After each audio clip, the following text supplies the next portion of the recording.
Good morning, good afternoon, good evening.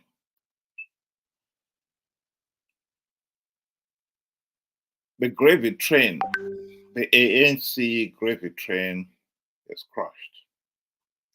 This is an artist's impression of that crash. For those of you not familiar, those are the colors of ANC. Last week's elections robbed ANC party in South Africa for the first time in 30 years. They denied them a majority. ANC won only 40% of the votes. And so, while some of his leaders thought that they were the party of government, ANC will rule South Africa until the donkeys have horns, as some of their Zimbabwean counterparts would put it.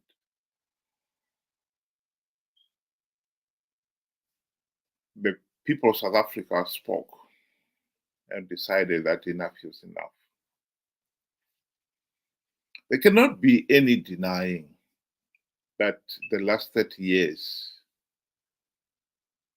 have been a wasted opportunity for South Africa. It was a question of either South Africa becomes just yet another failed African country, or the people of South Africa get rid of the ANC. Because there was no doubt, particularly the last 20 years, that the gravy train was on the move. And the leadership on it were determined to stay in power. In fact, some of the maneuvering by some of the leaders,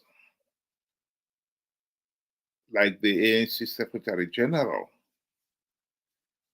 Fikile Mbalula, were clearly trying to drag the nation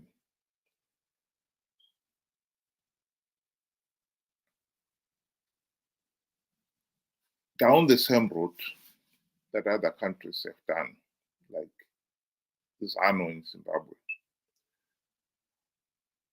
making South Africa a de facto one-party state. And indeed, ANC's association with countries like Russia and China, although they were being portrayed as ideological, really the most appealing thing for ANC was that those countries are de facto one-party states. And that is what ANC would have wanted to take South Africa. South Africa had the great fortune that in its formative years, it had somebody like Nelson Mandela. Nelson Mandela was committed to making South Africa a democracy. He was committed to giving all South Africans a meaningful say in the governance of the country. And that is what has served South Africa. The people of South Africa had a meaningful say in the governance of the country last week. And they've decided that ANC was not taking them in the right direction. So now, although it has got the majority, it's the biggest party in these elections with the 40% of the vote, still not enough to form a government on their own. So now the task is which of the other political parties should they form or coalition with. And that has generated really a lot of interesting debate. Just like to listen to some of the debate that has been going on regarding that issue by some of the leading leaders in the party. I'll just play a short clip of the video where Lindiwe Sisulu is speaking.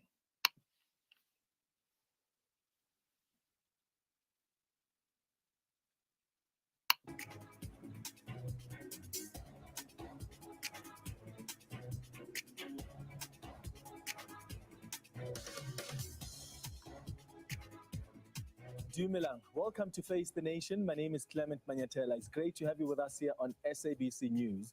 On the show tonight, the ANC is between a rock and a hard place. The party's leaders are meeting this week to discuss which political parties they will form a government with. There are already internal divisions being caused by the different options available before the ANC. In fact, some NEC members have threatened to leave the organization should the ANC go into coalition with the DA. So why are some NEC members against this possible option?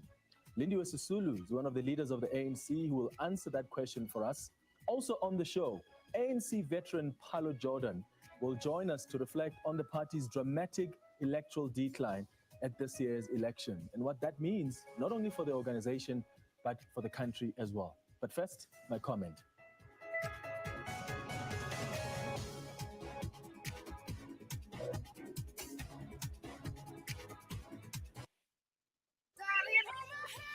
Discover over 70 destinations with Jet2.com and get 10 kilograms of hand luggage included with great flight times. Book now from 11 UK airports. Jet2.com. Friendly low fares.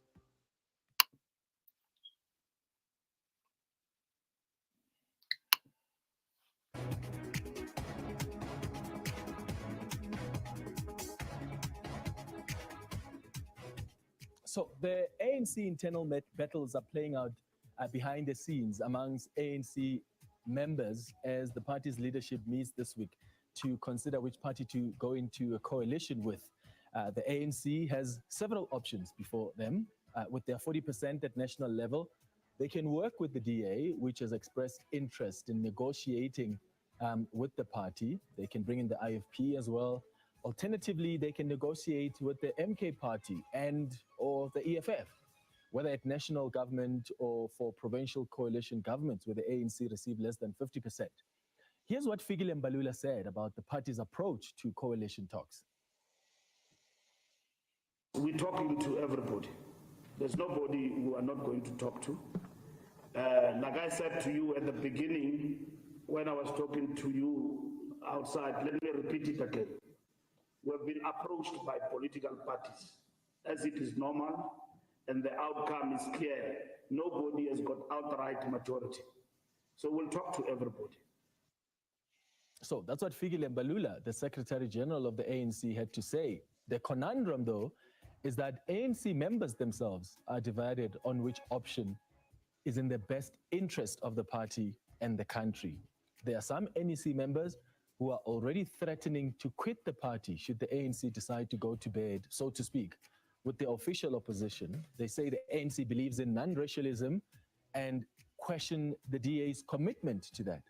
Other NEC members say the ANC should rather be on opposition benches and not return to the union buildings than compromise on its values by entering an agreement with a party that in their view is anti-poor, which a party in their view is anti-black. Even the ANC's alliance partners, COSATU, has warned the party against flirting with the DA. They say the DA is against the national minimum wage, for instance. It's against the NHI. It doesn't recognize race as a proxy for disadvantage. It's against employment equity legislation, and so it goes. But at the same time, some NEC members feel a partnership with the DA will actually bring about stability over the next 5 years. They argue that the markets actually favor this option, but also the agreement could be structured in such a way that the ANC continues to be in charge of the executive and the DA occupies key parliamentary positions like the position of speaker or chairs of committees in parliament. The EFF and the MK party are being seen by some NEC members as unpredictable, and they find some of their conditions unacceptable. I think whatever happens, political parties need to put their differences aside, even ideological differences, and be willing to compromise, because what is a negotiation without compromise, right? They need to make decisions that put the interests of South Africa first. But what partnership would that be? And that's the question I'm asking tonight.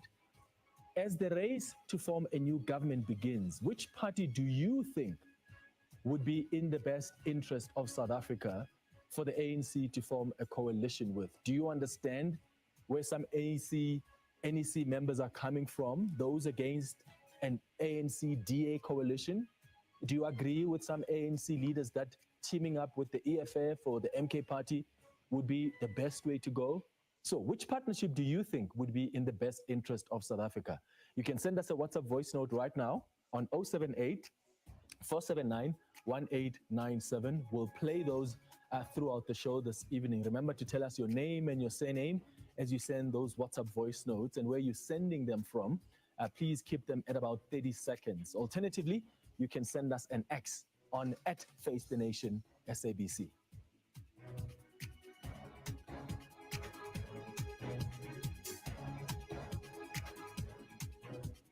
Now, the ANC is meeting this week to find a suitable partner to form a national government with. The DA has also appointed a team of senior members to engage in discussions with other political parties regarding coalitions at national and provincial levels, including discussions with the ANC. However, ANC NEC member Lindiwe Sisulu has warned against the partnership with the Democratic Alliance. Sisulu's statement comes amid growing speculation about a possible ANC-DA coalition following the ANC's poor performance in the recent national elections. Facing the nation tonight is the ANC NEC member Lindiwe Sisulu, who joins us via Zoom. Thank you so much for making time for us, Mr. Sisulu. Why do you believe a coalition with the DA would be catastrophic for all the efforts that have been made to transform the country? What are your views on that? Because basically we are so ideologically at variance with the DA. I cannot imagine how it would be for us now, with all the problems that we have, be able to take the country forward, having to drag along people that are not, they don't have the same issues on their shoulders as we do. We have been in government for a very long time. The electorate has punished us over and over because we have not been able to deliver on the things that they need most and on the things that we have promised them. We would need at this point to very seriously take on a partner or partners that will help us deliver on the promises that we have made since God knows when, 1994. But I want to take you back some time in history of this country when we had a situation where we felt that perhaps the best way forward would be to have a government of national unity. We brought in the Democratic, the party, the National Party, and ourselves, and we formed a government. And for the first 2, 3, 4 months, it seemed like we would be able to cover the responsibilities that each one of us were committed to. But halfway through that, and I applaud the National Party for having taken this decision. The National Party sat down and said to us as a government, look, we are at such variance ideologically. We have different constituencies to deliver to. We've made promises to our constituencies, which we will not be able to deliver on. This relationship is not going to take us anywhere, and we would like to withdraw. We were shocked because at that particular time, we had not gone into the entrails of delivery and how it affects people on a day-to-day basis. Yeah. I'll stop it there. So Lindiwe Sisulu argument is that ANC should not form a coalition with DA because they come from different camps ideologically. This argument, on the surface of it, sounds rational. But I think if ANC had taken the trouble to ask itself, but why have we failed to deliver these last 30 years? That would have told them that they have been talking about economic prosperity, saying the right thing but doing the wrong thing. There cannot be any doubt that ANC has become the gravy train. There's been a rampant corruption within the ANC, gross mismanagement. And so the question is ANC pragmatic enough to change?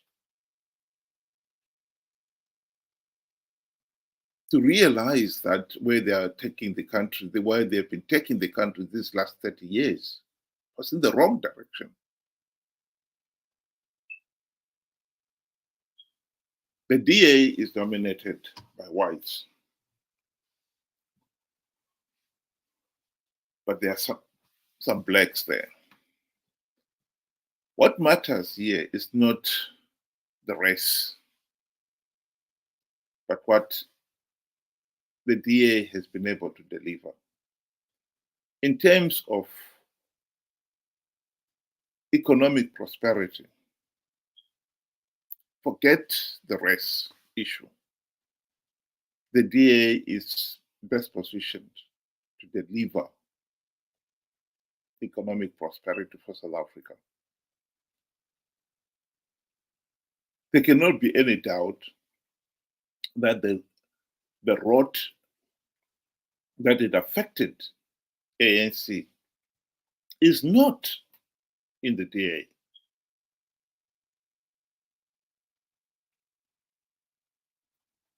The DA has shown that they're competent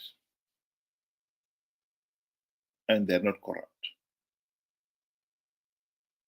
So in terms of delivering economic prosperity for the masses of South Africa, the DA is, at this point, the best partner that the ANC should have.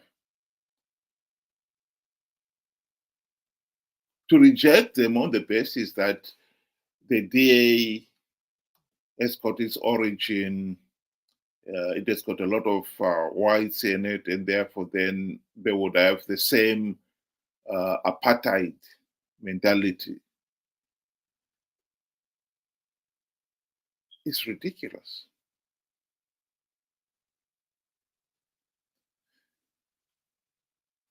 The video, later on, she talks of how where a DA has been the dominant party in Western Cape, how they have been serving the whites and left the blacks behind.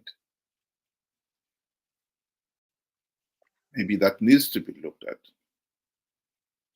But there cannot be any doubt that in those areas, the DA has managed to retain its support because they've been seen as competent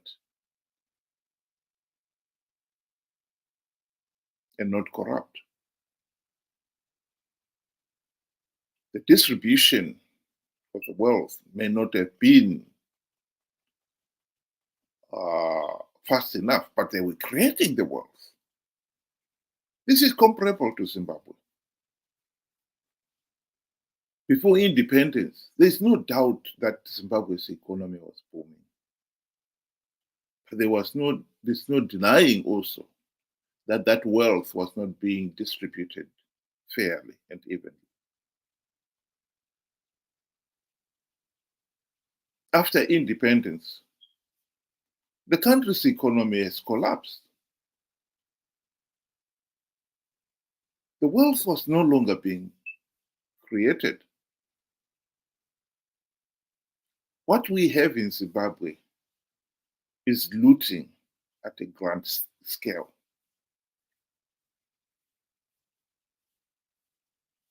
The country's infrastructure are collapsing, particularly those that affect the ordinary people.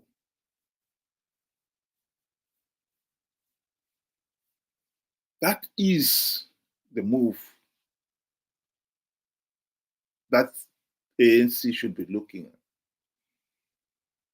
You cannot continue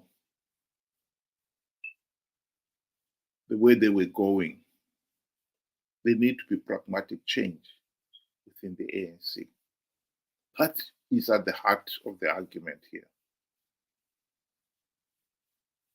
It was the Chinese leader who said it doesn't matter the color of the cat as long as it catches mice. I think that is the pragmatic way forward. ANC has failed to produce leaders who are not corrupt and incompetent. And coming up with a partner that provides, that addresses that weakness is the most rational thing. It's for the good of the country.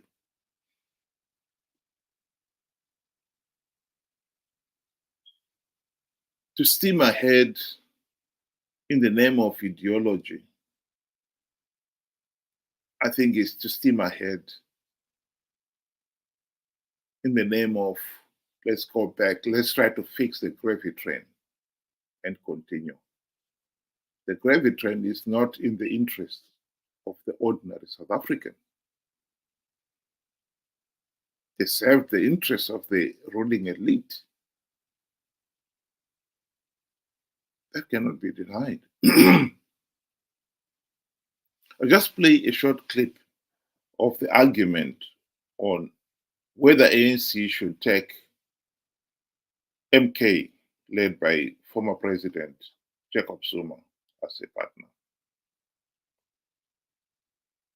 But I'm saying in the case of Jacob Zuma, you can't act the way he has acted and hope to maintain an old relationship, because he has broken that relationship.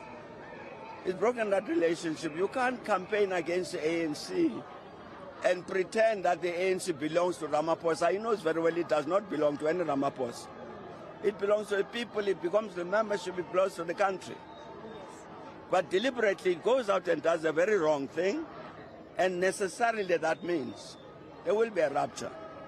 There will be a rupture. We can't, there's no way you can continue to deal with a person like that and comrade and call them comrade, because they're not comrades, not anymore.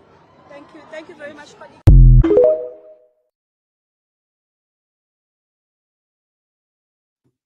Well, that was made abundantly clear. There's no doubt that Jacob Zuma has proven beyond all reasonable doubt that he is corrupt, incompetent, and to think that he can somehow go through some kind of metamorphosis just because he is now a leader of an opposition party that ANC requires to help it get over the line, to get back into power again, is, to say the least, naive. Even if ANC leaders could swallow their bitter pill and have him as a partner, will that change ANC's economic performance or South Africa's economic performance going forward? What does MK bring that the ANC doesn't have? Nothing.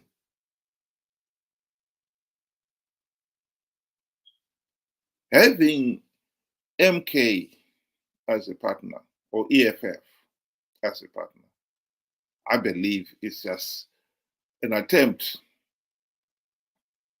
to fix the gravy train and put it back on track. I don't see ANC's economic performance improving. So the economic conditions of the masses, which is at the heart of ANC's failure to win the majority last week, they failed to deliver the economic prosperity. If anything at all, bring MK or EFF, as much as they can pretend that they've got the same ideology, the truth is they've got the same corruption and mismanagement. After all, most of those MK and EFF members were on the ANC gravy train. So it will just be business as usual.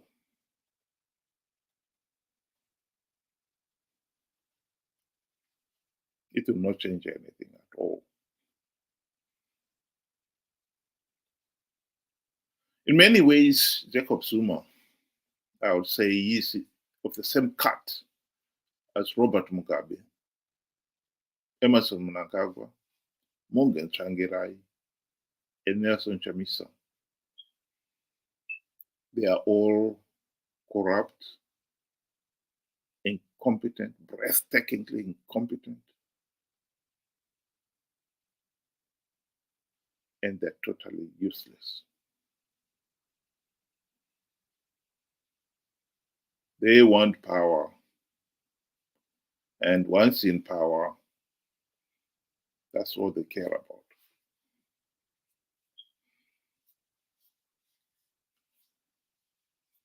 Being booted out of ANC has not transformed Jacob Zuma in any meaningful way. Neither has it transformed Julius Malema in any meaningful way.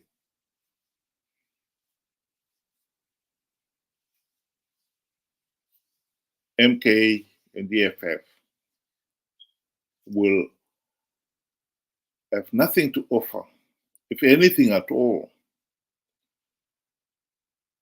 They will be adding the weight to those within the ANC who want to carry on, who believe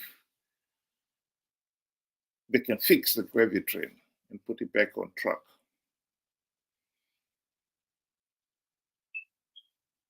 And as the economy of South Africa continue to with a nosedive, then those radical policies of the likes of Julius Malema will become more appealing. The ZANU-PF seizure of the farms in 2000 was a direct result of the country's continued failed economic performance. By that time, Robert Mugabe had very little wealth to give to his ever-demanding ZANU-PF loyalists. The continued support of Robert Mugabe within ZANU-PF depended on him keeping those in positions of power loyal to him. bribing them. And so it had meant digging deeper and deeper. And by the late 1990s, there was very little wealth to dish away. And so the only asset that was left was land. And so the farm seizure started. And there cannot be any denying that the primary beneficiary of the land seizure were the ruling elite.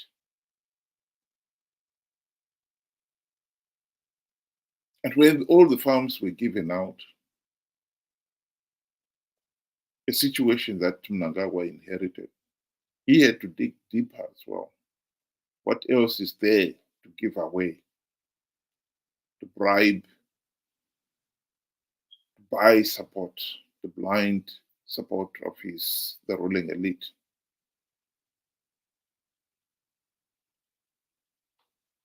Minerals. That's why corruption has gone into overdrive. The ordinary citizens in Zimbabwe have not benefited from it all. If Zimbabwe was to hold free, fair, and credible elections, they will deliver a knockout blow to ZANU-PF. Make no mistake about that.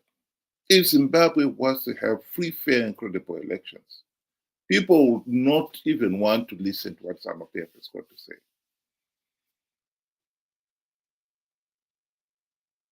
It has been often said that the people of Zimbabwe would vote for a donkey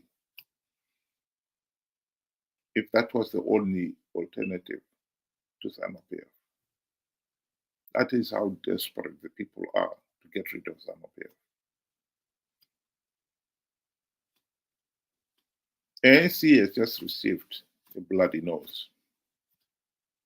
Another 5 years of this corruption and gross mismanagement, blundering from pillar to post in a country like South Africa, where the people have a meaningful say in the governance of the country, could only mean one thing. In 5 years' time, the people of South Africa would deliver a knockout punch to the ANC. It will not win 40%.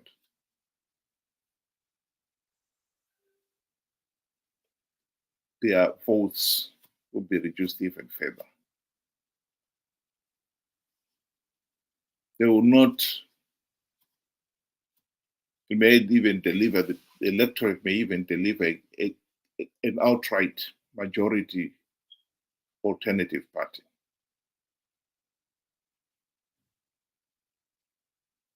That is what it means to this coalition. Is ANC pragmatic enough to change direction? If he thinks that it can still be business as usual, let's patch up the gravy train, they've got something else coming. In 5 years' time, I will predict that ANC will not even have the biggest vote in the elections. It cannot be business as usual. This is the time when pragmatism should prevail.